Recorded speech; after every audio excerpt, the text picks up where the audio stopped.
Emergency room drama. As the officer went to find a wheelchair after he parked at the emergency room entrance, the caseworker tried to convince Julie that everything was going to be all right. Secretly, Lita wondered if it really would be all right. Worried about how crowded the waiting room looked, Lita knew that she could only stay a little while with the childlike patient.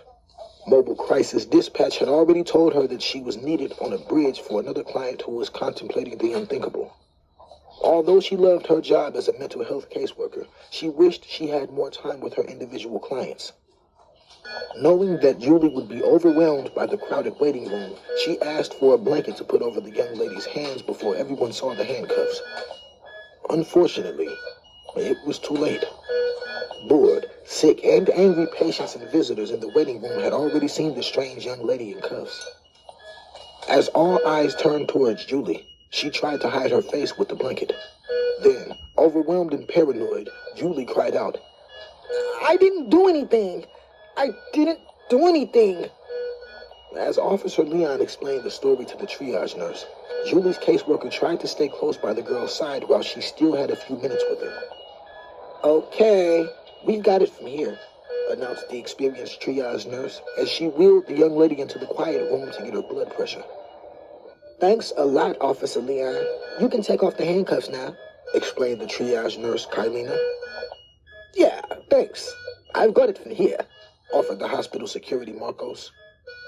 During the triage process, Julie yelled out, "I have to go to the bathroom. I have to go to the bathroom. I can't wait." Grabbing a container to get a sample from the young lady, the nurse guided her to the patient restroom. "Please get a sample, Julie," instructed the seasoned nurse. "I'll be waiting right outside of the door." Feeling relieved to finally have a moment alone in the handcuffs off so she could get a sample, Julie complied with the request, faintly knowing in her confused mind that maybe this was her chance. Coming out of the bathroom, Julie pretended to sit back in the wheelchair as the nurse turned aside for a moment to grab the sample from the cup. Remembering enough from previous hospital visits, Julie thought, "Now is the time. I have to do something now." Taking her opportunity, Julie made a run for it. Kylina and Marcos chased her back through the crowded waiting room as everyone turned around to watch the show. As the staff grabbed her right before she made it out of the door, the confused young girl started to kick, scream, and bite. "Leave me alone! I didn't do anything!" screamed the patient. "Julie, we just want to help you," offered the nurse. "No, you're a demon. Get off me. Somebody help!" yelled the cornered girl. Before she could reach up and try to punch and scratch her way out of the impending confinement, the staff already had her down. As the team carried her to the ER psych room, the next thing she knew, Julie felt the pain of a needle going through her skin. "No!" she cried. "I don't want that stuff. It's evil. Leave me alone. Leave me alone." But it was too late. The medicine had made its way into her malnourished body. It wasn't long before she started feeling that familiar drowsy feeling. Giving in to the much-needed sleep, she could hear the voices in her brain laughing at her and taunting her.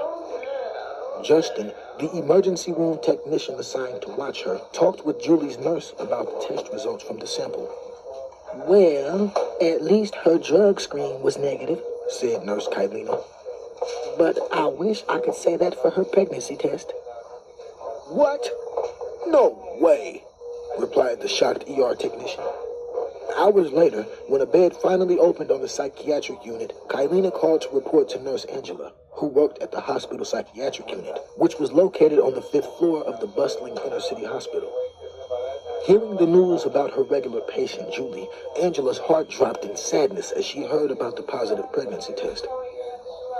"We'll send her up to your unit as soon as the transportation officer is available," offered the reporting nurse, who was also a friend of Nurse Angela. "Okay, thanks. I'll get her bed ready. I've been wondering if Julie was doing okay since we sent her to that boarding home a few months ago," answered the mental health nurse. She hoped the night of sleep in a clean bed would do the homeless girl some good. Julie started to wake up as her dose of medicine began to wear off. She could hear Nurse Kylina talking about her to the transport officer. "Nurse Angela is expecting her on the 5th floor psychiatric unit," reported the nurse. But please be careful when you transport her. Unfortunately, we found out that she's going to have a baby." "You're lying!" screamed Julie as she overheard the report. "I don't have a baby. I'm not having a baby. You're lying. Stop lying. You're evil," screamed the bewildered patient. Stay tuned for an excerpt for the next chapter. I just want to let you know that this exciting audiobook is available on iTunes and Amazon Audible. The Mental Files First 6 Stories edition by Nurse Ann and narrated by Drama Simpson. Now I'm going to give you a snippet into the next chapter before you can head out and get this for yourself. You're going to love it. Chapter 3. Man on the Bridge. As hospital transportation prepared to take Julie for her admission to the psychiatric unit, Leon and Lita were on the way to the bridge for the call about the man hovering on the railing. It was the last call of the night, and even though Lita and Leon were exhausted and hungry, they knew that this was important. On the ride over, Officer Leon complimented Lita on her kindness and composure in helping Julie. "You seem to actually care about your clients," commented the handsome single officer. "Thanks. I really do," replied the weary mobile crisis worker. "Hey, how about after this gig we go to the diner and get some late-night food?" proposed Leon. Not sure if he was asking her for a date or just being nice, Lita answered. "Well, I am super hungry and I don't have any food at my apartment. It actually sounds like a good idea." "Great. Then it's a date," replied the muscular policeman. Feeling nervous, butterflies in her stomach started to well up. Lita was looking forward to this event. Living alone in her apartment was getting old. This handsome guy paying attention to her was something she had not experienced in a long time. Traffic was backed up for miles on the way to the bridge. A concerned citizen had called 911 when he saw an abandoned car and a man standing near the edge of the bridge. Unfortunately for Leon and Lita, they had seen this scenario play out many times before. Flashing his lights, Officer Leon drove through the emergency lane and parked his car a few feet away from the man, so they did not scare him. It was too late. The desperate man noticed the ununiformed officer and some lady that looked vaguely familiar walking up to him. "Oh no, it's Joshua Barnes," confided Lita to Officer Leon. "You know him too?" questioned the surprised man. "He was my client last year. I helped him get into a recovery house, and I haven't seen him since," explained the seasoned caseworker. "Well, here we go again. I hope you're ready," said the well-trained officer. "Joshua, it's me," offered the caseworker as they slowly approached the man perched on the edge of the bridge. "Lita, is that really you? My angel, what are you doing here?" questioned the distraught man. "Joshua, we got a call. What's going on?" asked the worried responder. "Lita, you're a good person. I appreciate all you did for me. But I can't do this anymore. I can't take it," answered the distraught man through slurred speech. Knowing better than to pass judgment, Lita encouraged him to keep talking.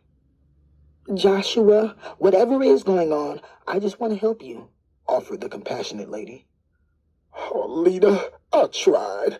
I went to the rehab just like you set up. It was great. I even got involved in a ministry there.